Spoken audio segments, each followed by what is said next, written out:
Bonjour à tous et bienvenue pour une nouvelle vidéo Prod. Aujourd'hui, revue de produits avec les Donjon Book of Battlemat, qui est donc un produit taillé pour le jeu de rôle et qui va vous présenter un système d'organisation de vos parties avec des maps imprimées à l'intérieur d'un bouquin à spirale. On voit ça tout de suite.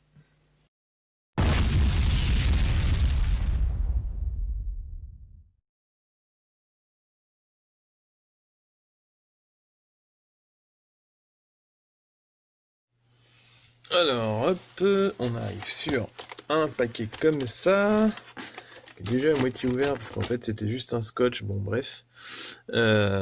Et on va ouvrir. Hop. Tac. Donc, pour ceux qui suivent la chaîne, on était en train, ou on est encore en train, je ne sais pas à quel moment vous allez regarder cette vidéo, ou si elle va sortir, de préparer toute une série de vidéos autour des tapis de jeu avec l'ami Iggy TV de Iggy TV, donc, l'ami Iggy d'Iggy TV plutôt. Et du coup, on a plein de fabricants qui nous ont envoyé des tapis en disant ouais, on veut bien participer à votre review, machin et machin, machin. Et là, un autre fabricant anglais m'a dit bah non, nous on fait pas vraiment de tapis, mais je peux t'envoyer ça quand même. C'est un set de normalement de texture de tapis. Voilà, on l'a ici. Alors vous allez peut-être avoir le brillant, étant donné qu'il y a encore le cellophane dessus. De toute façon, je vais le retirer maintenant.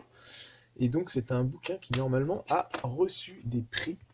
Prix du Kickstarter, ou je sais pas trop comment ça s'est passé, mais alors, attendez, j'ouvre tranquillement, sans abîmer, et je remercie d'ailleurs le fabricant qui est donc Lock Battlemat, et son produit s'appelle Lock Battlemat The Ultimate Dungeon Battlemat Book Set, donc une sorte de livre à spirale avec directement des textures pour vos jeux de rôle. Je me disais que c'était sympa d'en faire la review quand même si ça correspondait pas à un... Alors voilà, on est sur une sorte de slipcover très joli là, avec une illustration un peu BD d'un dragon et puis d'aventuriers en train de le combattre. Et hop, on tire un premier bouquin, volume 1 et volume 2. Ok. Donc je vais découvrir ça en même temps que vous, parce que c'était un concept que je ne connaissais pas, et qui est donc peut-être pratique, j'avoue, pour les jeux de rôle, parce que quand vous êtes un MJ, bah, vous avez besoin d'organiser vos parties, puis petit à petit faire découvrir aux aventuriers, et puis à vos copains, donc à votre groupe de jeu, les salles de donjons au fur et à mesure de leur avancement. J'essaie de ne pas faire varier mes deux lampes dessus, pour que vous puissiez bien voir le truc. Donc volume 1, Log Battle Mat, et à l'arrière... On a le preview de ces trucs-là. Alors, je pense que c'est une qualité de papier un peu glacé comme ça qui doit pouvoir permettre d'écrire dessus avec des marqueurs non permanents, bien sûr, des marqueurs à tableau blanc. Donc, on a tous ces trucs-là et je pense que c'est fait dans l'ordre. Alors voilà, vous avez les spirales. C'est comme un cahier à spirale et on ouvre. Voilà, alors là c'est peut-être sûrement pour vous organiser votre partie là-dessus, vous faites peut-être une première tour des salles avec ce qui va se passer, ou vous taguez dessus là, enfin vous pouvez dessiner. Et puis ensuite, voilà, début de l'aventure, on est dans les plaines herbacées, dans les plaines herbeuses avec un début de pavage. Ici on pourrait par exemple traverser la rivière, mais là ça pourrait être l'entrée du donjon, je sais pas si vous voyez à l'écran. Et on continue, donc là on est sur page 3-4. Donc là on arrive sur une autre partie, par exemple si on voulait commencer, je sais pas moi, sur une sorte de temple perdu dans le désert. Et puis là ça continue, donc en fait vous avez soit le début d'une cave, enfin l'entrée d'une cave avec un escalier en colimaçon, ou d'une tour éventuellement. Là un escalier, une sorte de un hall complètement vide, et puis ici une sorte de bassin. Alors peut-être qu'on peut rajouter une statue, mais on imagine bien qu'en fait on va tourner les pages au fur et à mesure de l'avancée des aventuriers, et que ça peut permettre d'organiser sa partie pour un MJ, ça peut être top. Et puis après, si vous avez des accessoires, Alors du coup, soit vous tracez sur le truc en disant bah voilà, il y a un ennemi qui va apparaître ici ou ce genre de truc. Mais si vous avez des accessoires, rien ne vous empêche de mettre, je sais pas moi, des murets, des portes, ici une statue au milieu du bassin de la fontaine. Ça me paraît être, enfin, je sais pas, c'est une bonne idée comme truc, hein, ça change de d'habitude. Et je pense que c'est quand même plus pratique que de se trimballer avec sa table de jeu. Enfin, pour le jeu de rôle, c'est quand même pas la même optique. Alors, on est sur la table du banquet, hein, vous arrivez dans la taverne des gobelins. En tout cas, la qualité d'impression est top là-dessus. Alors, on est sur un bouquin, donc forcément, on n'est pas sur un type de... J'ai des trucs qui tombent à côté, là. Désolé. Hop. Voilà. Vous voyez les effets d'eau et tout, ça rend bien. Là, c'est sur un papier qui est vraiment très lumineux, donc j'essaie de ne pas vous montrer les reflets de mes lampes dedans, mais vous voyez un peu la qualité, c'est vraiment plutôt sympa. Alors, je n'ai pas de... Si, je dois avoir un marqueur non permanent, là. Je vais vérifier avec vous, parce que... Big Velleda, ok. Donc c'est comme tous les marqueurs hein, sur les tableaux blancs, si vous les laissez un peu trop sécher longtemps, à mon avis, c'est mort. Mais disons que pour 1 ou 2 heures de partie de jeu de rôle, puis si au fur et à mesure qu'ils avancent dans les salles, vous effacez, ça devrait pouvoir le faire. Donc si par exemple, bah ouais, je sais pas, moi je marque ici, en fait, il y a une porte. Donc hop, je vais faire une porte qui va s'ouvrir comme ça.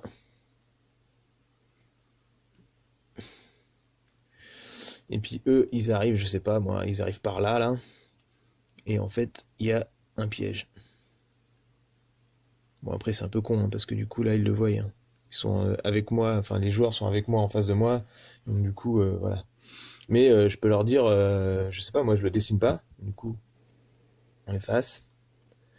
Et puis, bah, s'ils font un mauvais jet et qu'ils ouvrent la porte d'une façon qui me plaît pas, et bah, je leur dis, ah bah, il y avait un piège. Voilà.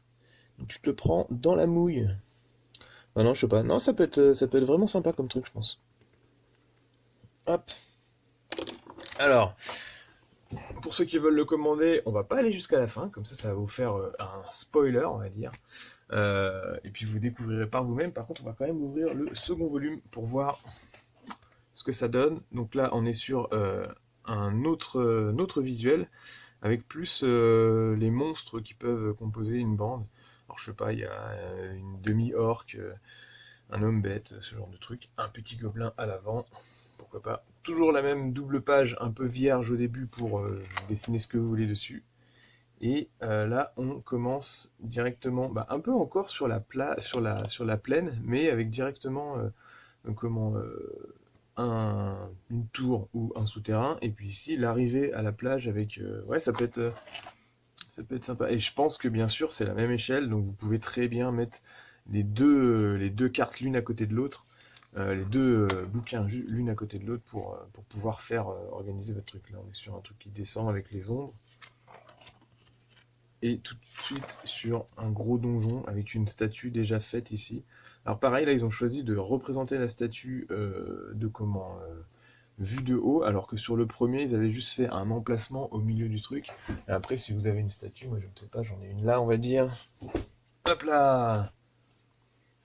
Je pense que ça peut meubler vos parties un peu plus sympa de faire ce genre de truc. Et pour ceux qui ne l'ont pas vu, je vous invite à aller voir la review du Pledge Dungeon and Laser. Où là, bah, pareil, vous pouvez carrément utiliser des dalles, je pense, pour mettre ça tout d'ailleurs.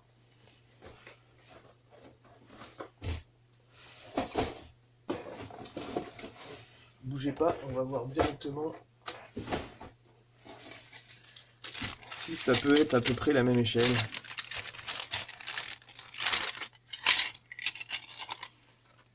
Alors non, les dalles de Dungeon Laser sont un peu plus grandes, mais franchement ça compte pas. Et puis de toute façon on va pas se servir des dalles là-dessus, mais on va plutôt se servir des murs. Et je sais pas moi, si on trouve un système avec les petites connexions qu'il y a dans le kit de donjon, vous pouvez mettre juste les connexions ici, et puis je pense que le mur va pouvoir tenir. Et vous pouvez organiser vos murs directement là-dessus. Donc je pense que c'est pas mal d'avoir un peu les deux. Je pense que un petit peu de matos pour immerger vos joueurs. Parce qu'il y a des gens qui n'arrivent pas trop à se projeter hein, sur les parties de jeux de rôle, ils ont du mal, ou alors ils se disent ouais mais non j'aurais pas assez d'imagination, mais là tu leur dis non attends, j'ai des cartes et tout, j'ai organisé mon truc, je pense que ça peut être cool. Donc voilà, je sais pas s'il y a des rôlistes dans mon auditoire. N'hésitez pas à me dire ce que ça donne en commentaire et ce que vous en pensez. Et puis peut-être à quel jeu de rôle jouez-vous? Dites-moi ça en commentaire. Et puis moi je vous dirai aussi les parties que j'ai en cours, parce que j'en ai quelques-unes. Donc pour ceux qui n'étaient pas dans le début de la vidéo, on est sur le Log Battle Mat avec 2 bouquins qui permettent d'organiser vos parties avec des textures de tapis tout fait. N'hésitez pas à me suivre si c'est pas déjà fait sur cette chaîne. Et puis sinon, à bientôt pour la prochaine review ou le prochain tuto. Merci à tous et à bientôt.